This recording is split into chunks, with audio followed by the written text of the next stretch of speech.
Hi, everyone. It's Peter Krauth of Silverstock Investor. I am joined today by Andrew Williams, CEO of New Pacific. Andrew, thanks for taking some time to update us on the company today.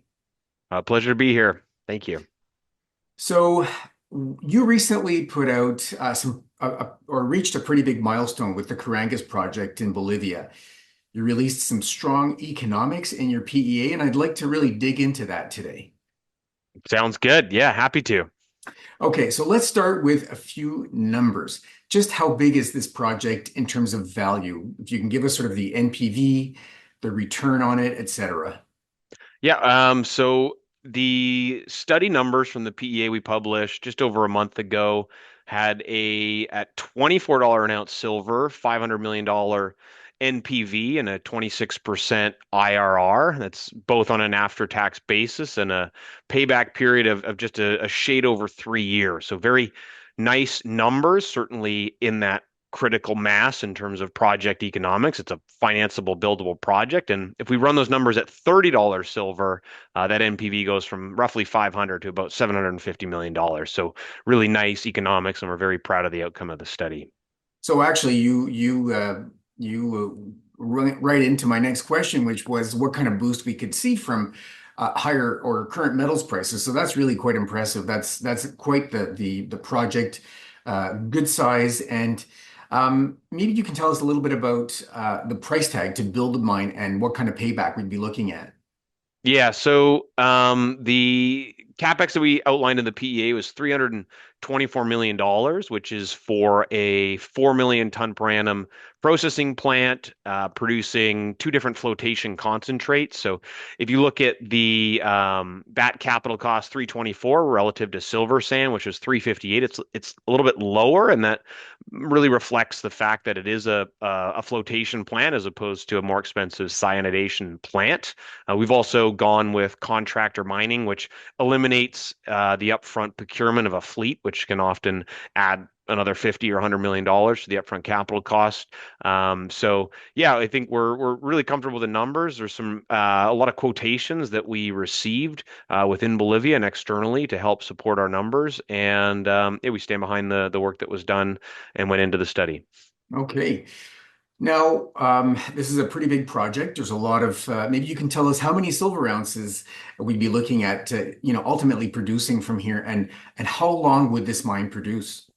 So the plan that we scoped out, which is just a small fraction of the total endowment at Carangas, we focused on just the upper 64 million tons of a 260 million ton system. But within that 64 million tons, over a 16-year mine life will produce 106 million ounces of silver a year, or sorry, in total, or 6.6 million ounces per year on average. We'll do 8.5 million ounces a year for the first 6 years. There's some nice higher grades that we'll get into. And in addition to that, we'll produce 455,000 tons of zinc and lead as a byproduct credit. So lots of metal to be coming out of the Carangas project. And I also just like to remind folks that it is just a fraction of the total mineral endowment at Carangas as we focused on a more buildable and financeable mine plan that does not by any stretch sterilize the extra mineralization that exists at depth. So that's a great point. So you mentioned that there's a lot more material there, a lot more ore, but you're going to focus on, my understanding, on the near surface silver-rich ore to start with. Why is that? Well, we could have come out with a study that had a much bigger NPV, and it would have looked nicer in a spreadsheet, but it also would have come with an associated capital cost price tag that would have been multiples of the number that we put out, $324 million. And we're here to we're in a business, and we want to be able to put something forward that's executable, financeable, buildable, and getting a $324 million project off the ground is a heck of a lot more feasible than something with, let's say, $1 billion of capital. And so we've really focused on the practical mine plan, as we think that that's really the secret sauce in this industry is to just focus on bite-sized things and scale as necessary in the future.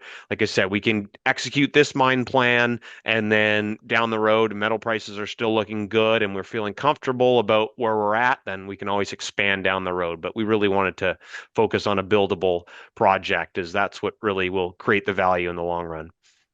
So, as this mine produces, can you give us some idea of what it would cost, let's say, net of byproducts to produce an ounce of silver?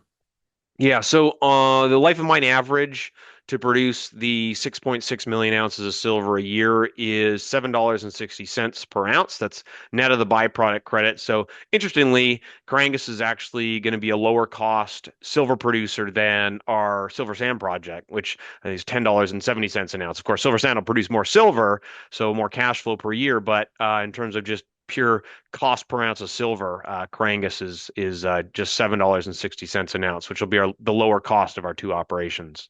Okay. Well, we know ESG is an important thing these days. Maybe you can give us some idea of what things like a community support is like.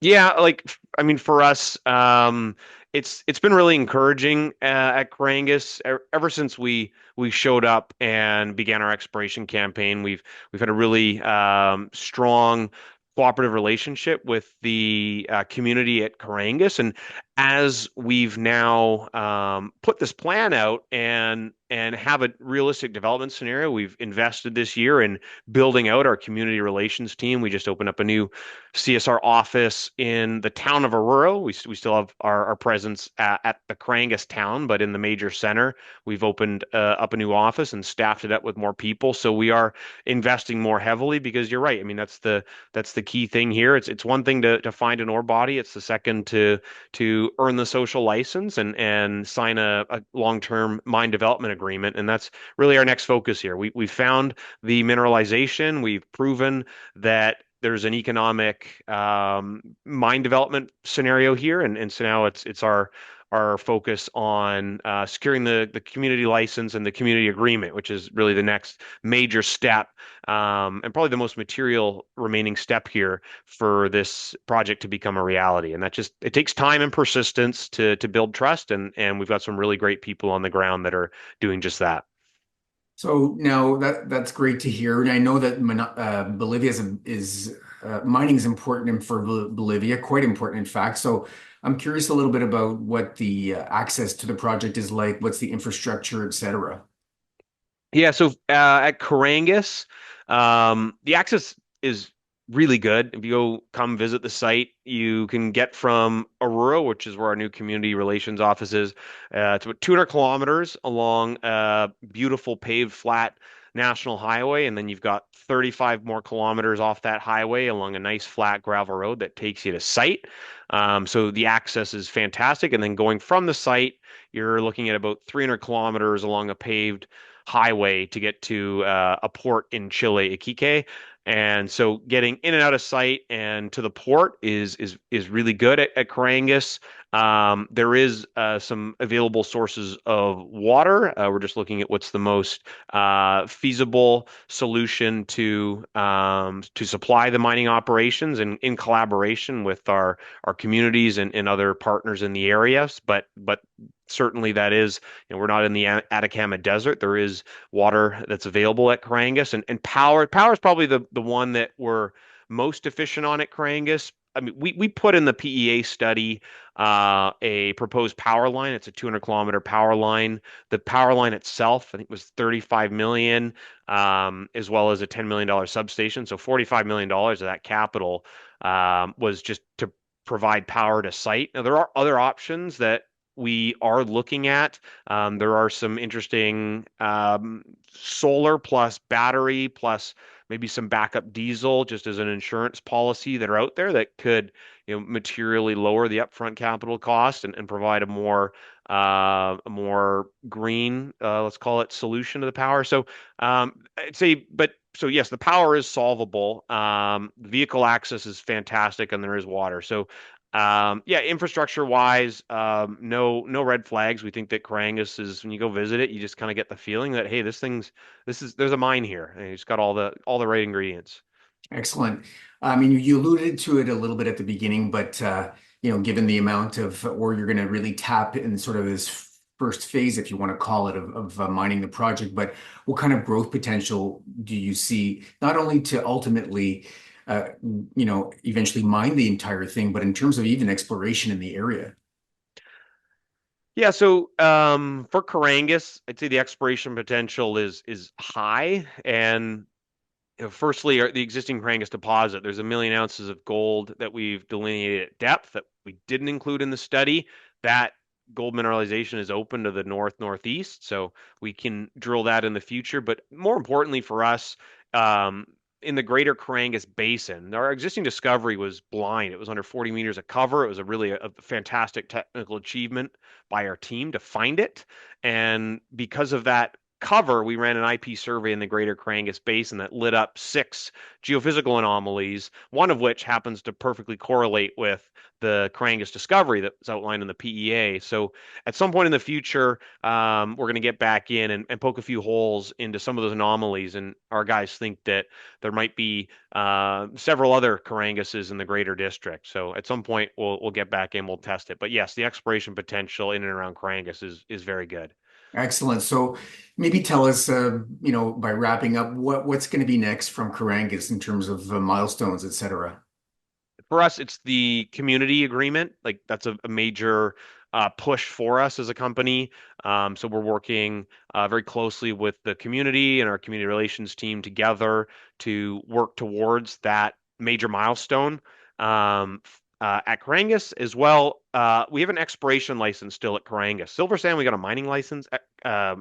We're still at the exploration license phase with Carangas, so we're working to convert that exploration license into a mining license. Those are probably the two most material events that we're working on at Carangas. There are some others, but those would be the big ones to look out for that we'll be diligently working towards over the next few quarters here. Well, Andrew, thank you very much for that. I really appreciate that great overview. We're certainly going to watch very closely and intently to see how things develop at Carangas. It's pretty exciting times. All right. Thanks, Peter.